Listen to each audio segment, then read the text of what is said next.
हाय, आज मला तुमच्याशी थोडं बोलायचं आहे.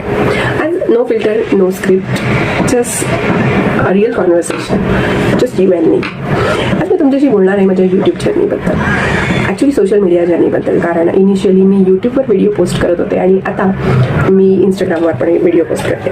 तर it was 5 year journey. Almost 5 वर्षांपूर्वी मी यूट्यूबवर फर्स्ट टाईम व्हिडिओ पोस्ट केला होता.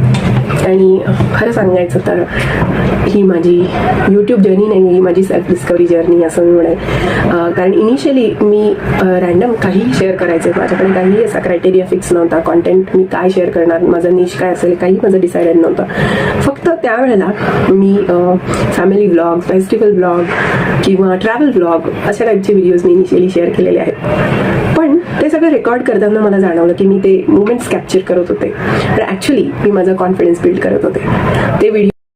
ते व्हिडिओज रेकॉर्ड करताना मी कॅमेरासमोर बोलायचे तेव्हा खूप ऑकवर्ड वाटायचं. असं वाटायचं लोक जज करतील, लोक काय म्हणतील, ते चांगलं दिसेल का, व्ह्यूज येतील का, असे प्रश्न पडायचे. पण ॲक्च्युली जेव्हा मी स्वतः ते व्हिडिओज बघायचे मला स्वतःला खूप कॉन्फिडेंट वाटायचं, खूप छान स्वतःबद्दल प्राऊड फील व्हायचं की आपण जेव्हा कुणालाही भेटतो तेव्हा त्या व्यक्तीच्या बोलण्यावरून, त्याच्या बिहेवियरवरून आपण त्या व्यक्तीला ॲक्सेप्ट करत असतो की येस, ही व्यक्ती आहे ॲक्सेप्ट करण्यासारखी. सो माझ्या व्हिडिओज थ्रू मी स्वतःला ॲक्सेप्ट करायला सुरुवात केली. कारण मी स्वतःला बघू शकत होते, मी कशी बोलते, मी कशी वागते, मी काय करते. ॲज अ डिफरंट पर्सन मी त्या व्हिडिओजमधून स्वतःला बघायला सुरुवात केली आणि मला ती गोष्ट खूप आवडली. आणि ती गोष्ट करण्यासाठी मी अजून व्हिडिओज बनवले, ते मी असेच यूट्यूबवर पोस्ट केले. सायमल्टेनियसली मी हेही बघत होते की मला तर मी स्वतःला खूप आवडतेच आहे, पण मी स्वतःला फाइंड आउट केलं, स्वतःचा आवाज, माझा व्हॉइस. यूट्यूब माझ्यासाठी एक प्लॅटफॉर्म नव्हता, तो माझ्यासाठी माझा व्हॉइस होता.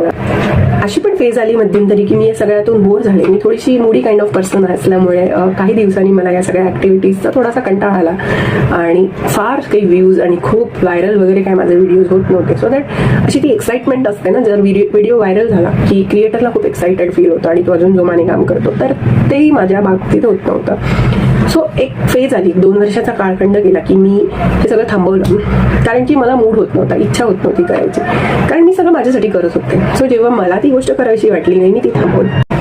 पुन्हा एक फेज आली, साधारण 1-1.5 वर्षाचा काळखंड असा ब्लँक गेला. माझे व्हिडिओज पोस्ट करणं ऑलमोस्ट बंद झालं होतं.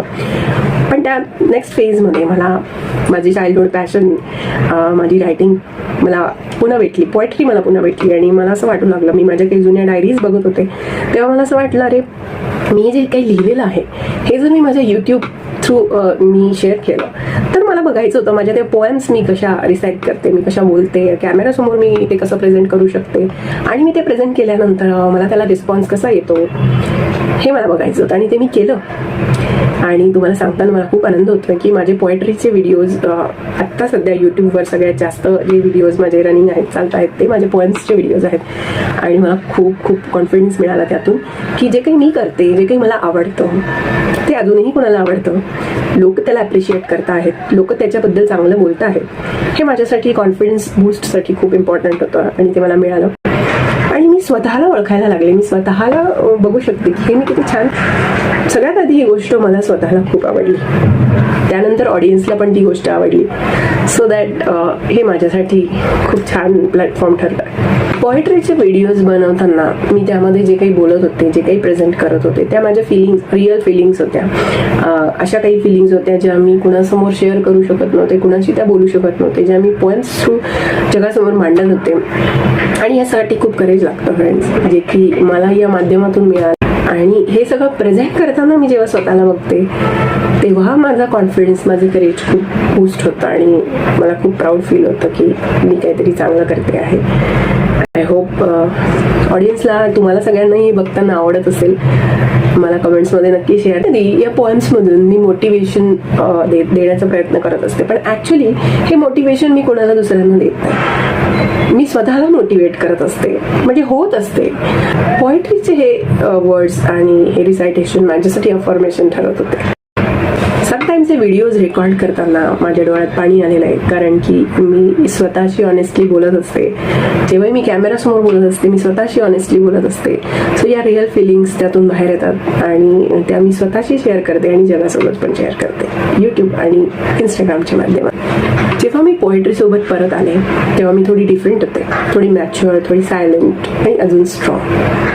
आता मी ओपनली कुठल्याही टॉपिकवर बोलण्यासाठी सज्ज झाली आहे. आधी मी कॉन्टेंट शोधत होते, पण आता मला कॉन्टेंट माझ्या एक्सपिरियन्समधूनच मिळतो.